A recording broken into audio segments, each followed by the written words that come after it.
Good morning. देखिए, इससे पहले वाली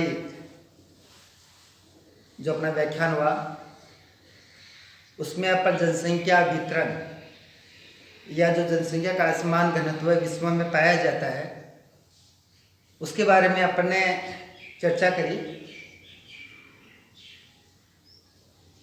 क्योंकि जो जनसंख्या का वितरण है या जो असमान घनत्व पाया जाता है इसके पीछे बहुत सारे कारण और बहुत सारी शक्तियां काम करती है। उन शक्तियों में कुछ भौतिक शक्तियां हैं, कुछ सामाजिक, सांस्कृतिक, राजनीतिक, धार्मिक कारक हैं। अपना जो चर्चा के जो बिंदु हैं या जो कारक हैं जो जनसंख्या के असमान वितरण या असमान घनत्व को प्रभावित करते हैं, तो अपन इससे पहले वाले व्याख्यान के अंदर भौतिक कारकों के ऊपर चर्चा कर रहे थे कि भौतिक कारक किस प्रकार जनसंख्या के वितरण को प्रभावित करते हैं। भौतिक कारकों में अपन किसी भी देश या प्रदेश की भौगोलिक अवस्थिति, उस प्रदेश विशेष की या देश विशेष की धरातल की बनावट, जलवायु आदि कारकों का अपन अध्ययन कर चुके हैं। आज जो अपन चर्चा करेंगे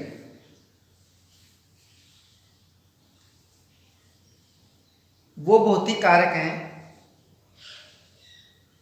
पहला,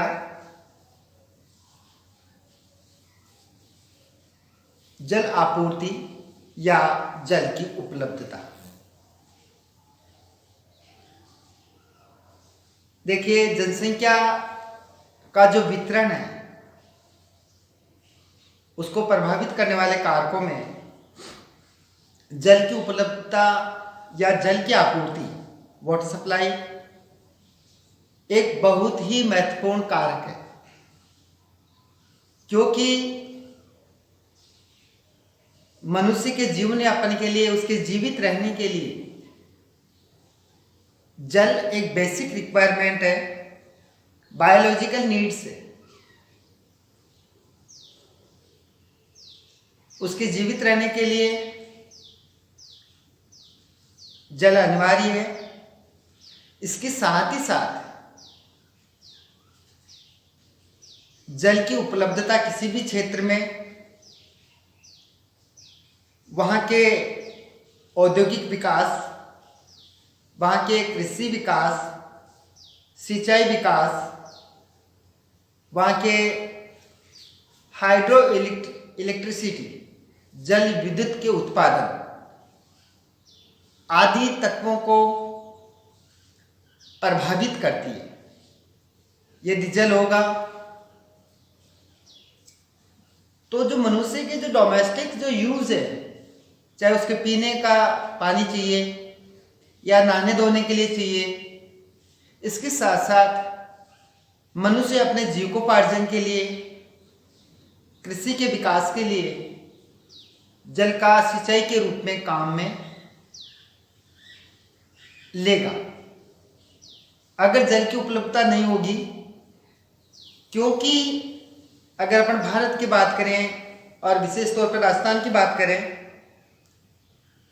तो यहाँ पर कृषि को मानसून का जुआ कहते हैं।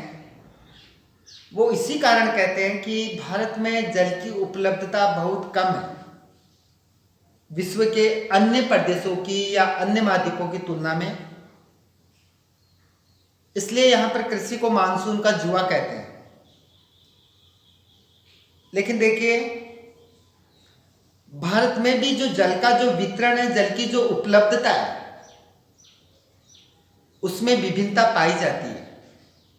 जिन क्षेत्रों में अपने देश में जल की उपलब्धता ठीक ठाक है, उन क्षेत्रों में जनसंख्या का घनत्व ज्यादा पाया जाता है।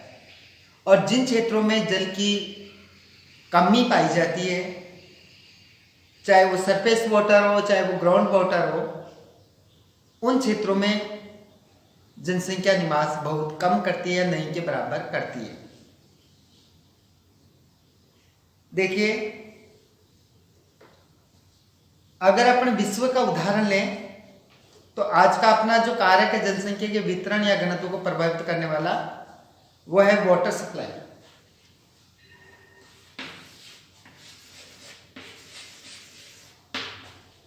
वाटर सप्लाई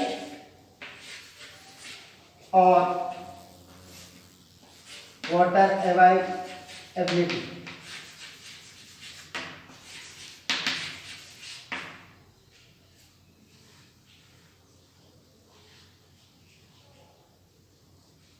देखिए, अगर अपन विश्व स्तर के ऊपर इसके उदाहरणों की चर्चा करें तो जो धरातलीय वाटर है, धरातलीय जो जल है, वो सर्वाधिक किन क्षेत्रों के अंदर पाया जाता है? जहां पर नदी घाटियां पाई जाती है। आप देखिए, विश्व की कोई भी नदी घाटी देखिए, चाहे वो उत्तरी अमेरिका की मिसिसिपी रिवर हो, चाहे वो उत्तरी अफ्रीका की नील नदी हो, चाहे भारत के गंगा ब्रह्मपुत्र रिवर्स हो, चाहे चाइना की आंगो वगैरह रिवर हो,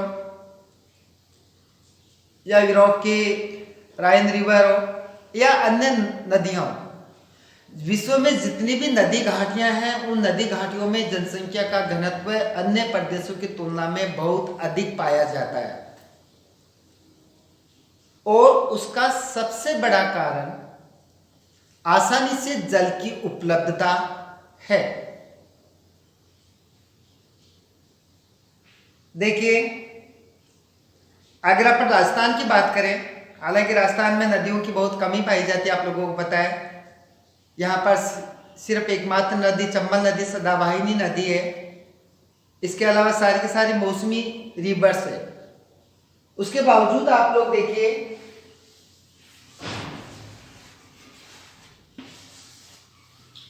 अरावली पर्वतमाला, आप लोगों को पता है, अरावली पर्वतमाला के पूर्व में राजस्थान की जितनी भी नदियां हैं, वो ज्यादातर नदियां या तो पूर्वी राजस्थान में हैं या दक्षिणी राजस्थान में।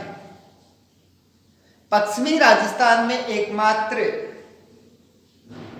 नदी है वो लूनी नदी है, और उसकी छोटी छोटी सहायक नदियां हैं। तो देखिए, इधर अगर अपन बात करें तो राजस्थान का चंबल बेसिन में या उसकी ट्रिब्यूटरी जो है बनास वगैरह, या अपन जयपुर वाले रीजन में माने बाणगंगा वगैरह, तो जो रिवर्स राजस्थान में जिन क्षेत्रों के अंदर नदियां बहती है, भले ही वो मौसमी है, उन क्षेत्रों में जल की उपलब्धता राजस्थान के अन्य भागों की अपेक्षा ज्यादा है। तो देखिए, जनसंख्या के वितरण मानचित्रों का अगर अपन देखें राजस्थान का, तो देखिए पूर्वी राजस्थान के अंदर जनसंख्या का सर्वाधिक जनघनत्व पाया जाता है। उसके बाद में दक्षिणी राजस्थान के अंदर जनसंख्या का वितरण पाया जाता है। लेकिन पश्चिमी राजस्थान में चूंकि नदियों का नितांत अभाव, एकमात्र लूनी नदी बहती है, तो देखिए आप लोग पश्चिमी राजस्थान में जनसंख्या की बहुत कमी पाई जाती है। यहाँ पर राजस्थान का सबसे कम जनघनत्व भी इन्हीं जिलों में पाया जाता है। जैसलमेर के अंदर जो है सिर्फ 17 पर्सन्स पर स्क्वायर किलोमीटर पाए जाते हैं, जबकि आप लोगों को पता है जयपुर, भरतपुर, दौसा, यहाँ पर जो है 400 व्यक्तियों से भी ज्यादा जनघनत्व पाया जाता है। यहाँ पर 400 पर्सन्स पर स्क्वायर किलोमीटर से भी इन जिलों में ज्यादा पॉपुलेशन डेंसिटी पाई जाती है। उसका हालांकि बहुत सारे कारक है, मैंने आपको पहले बताया कि पॉपुलेशन डिस्ट्रीब्यूशन और डेंसिटी को बहुत सारे फैक्टर्स अफेक्ट करते हैं, लेकिन उनमें जो फिजिकल फैक्टर्स है उसमें वाटर एक बहुत जो है मेजर कॉज है। तो आप देखिए, यहाँ पर जहां पर सरफेस वाटर है, रिवर्स है, वहां पर सरफेस वाटर तो है ही है, इसके साथ साथ में वहां पर ग्राउंड वाटर भी ज्यादा रहता है, मतलब ग्राउंड वाटर लेवल हाई रहता है। इस वजह से ग्राउंड वाटर भी वहां पर उपलब्ध हो जाता है।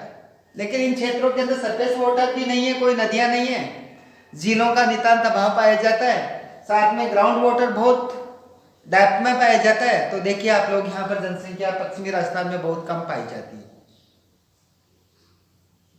अब आप लोग देखिए कि पश्चिमी राजस्थान के अंदर गंगानगर और हनुमानगढ़ के अंदर जनसंख्या घनत्व ज्यादा पाया जाता है। यद्यपि यहाँ पर कोई नदी नहीं पाई जाती है, कोई रिवर वैसे ही नहीं है, लेकिन इसका कारण यह है कि यहाँ पर गंग नहर और इंदिरा गांधी नहर के विकास के कारण यहाँ पर जनसंख्या घनत्व पश्चिमी राजस्थान के अन्य जिलों की तुलना में ज्यादा पाया जाता है। और यहाँ पर गंगा जो इंदिरा गांधी नहर है उसकी वजह से बीकानेर में भी जनघनत्व बढ़ गया है। धीरे धीरे ये इस रिवर के द्वारा जो है जैसलमेर का जो एरिया है वहां पर सिंचाई की सुविधाएं जैसे जैसे होगी बढ़ेगी। हालांकि पेयजल के लिए यहाँ पर व्यवस्था कर दी गई है, लेकिन जैसे ही इसका विस्तार करेंगे, इसका लिफ्ट नहरों का, इंदिरा गांधी नहर का, और जैसे जैसे सिंचाई की सुविधा बढ़ेगी जैसलमेर जिले में, तो जैसलमेर जिले में आने वाले सालों में जनसंख्या घनत्व जो है बढ़ जाएगा। और उसका बढ़ने का कारण, एक सबसे जो मेन कारण है वो ये होगा कि यहाँ पर जल आपूर्ति होने लगेगी, सिंचाई के लिए भी, उद्योगों के लिए भी।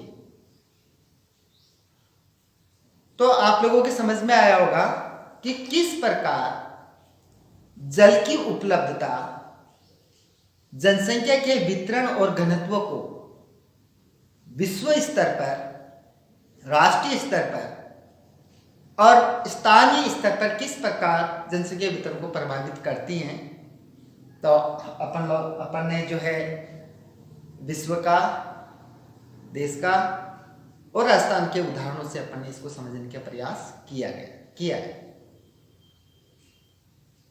आप लोग अगर एक क्वेश्चन आता है एग्जाम में, तो आप लोगों को थ्रू मैप्स आप लोगों को पॉपुलेशन डिस्ट्रीब्यूशन बताना, उसके इम्पैक्ट बताना है। इसलिए जब आप जो अफेक्टिंग फैक्टर्स की आप बात करो, तो प्रत्येक अफेक्टिंग फैक्टर का आपको एक सेपरेट मैप प्रिपेयर करना है और उस पर आप लोगों को एक्सरसाइज करनी है। देखिए, भौतिक कारकों में जिस प्रकार किसी भी प्रदेश की भौगोलिक अवस्थिति, वहां की जलवायु, जल की उपलब्धता, वहां के बनावट, धरातल की बनावट, कि वहां पर पर्वत है कि पठार है, मैदान है, ये कारक जिस प्रकार भौतिक कारक जनसंख्या वितरण को प्रभावित करते हैं, उसी प्रकार एक महत्वपूर्ण उन्हीं कारकों में से एक कारक है वेजिटेशन एंड एनिमल्स या वेजिटेशन कवर। वनस्पति में आप लोगों को पता है कि वनस्पति के अंदर घास के मैदान, झाड़ियां और पेड़ पौधे, मतलब वनों को, घास के मैदानों को, सबको सम्मिलित करते हैं। लेकिन विशेष तौर पर अपना वनस्पति से जो अपना मीनिंग जो लगा रहे हैं वो वनों से। जिन क्षेत्रों, वनस्पति भी जनसंख्या के वितरण को लार्ज स्केल पर प्रभावित करती है, उसको अफेक्ट डालती है। जैसे अपन मान लो वर्ल्ड का अपन एक विश्व के मानचित्र पर किस प्रकार या विश्व लेवल पे किस प्रकार वनस्पति जनसंख्या के वितरण को प्रभावित करती है, उसको अपन एक, अगर मान लो अपन मानचित्र के द्वारा समझने का प्रयास करें, तो पहले अपन एक वर्ल्ड का अपन एक आउटलाइन मैप बनाएंगे, उसके द्वारा अपन समझने का प्रयास करेंगे इसको। देखिए,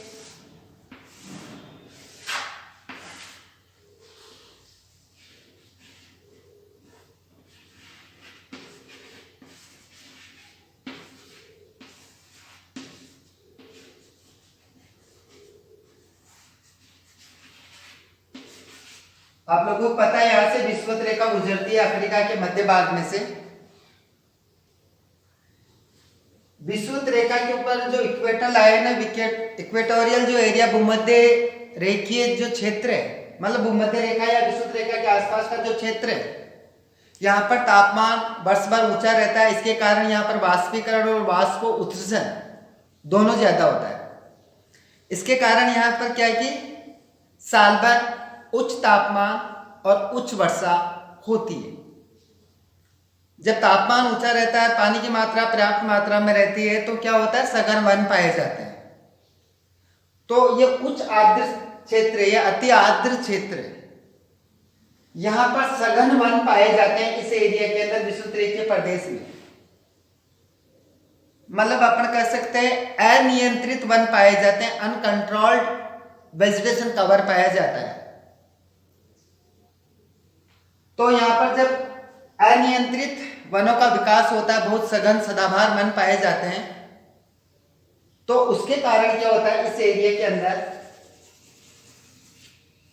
चाहे वो अमेजन बेसिन हो, साउथ अमेरिका का, वो दक्षिण अमेरिका महाद्वीप का, इस एरिया के अंदर अमेजन बेसिन, आप लोगों को पता है अमेजन नदी बहती है। चाहे वो कांगो जेरे रिवर्स हो, कौन सी रिवर्स, कांगो रिवर और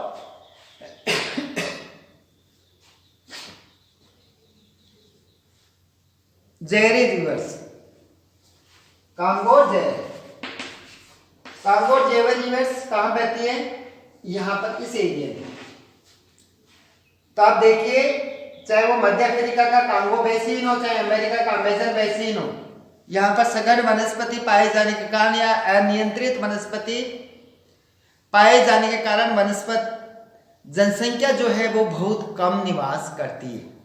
तो देखिए, जनसंख्या के वितरण और वनस्पति में क्या रिलेशन है, तो दोनों में परस्पर विलोम, अपोजिट रिलेशन है।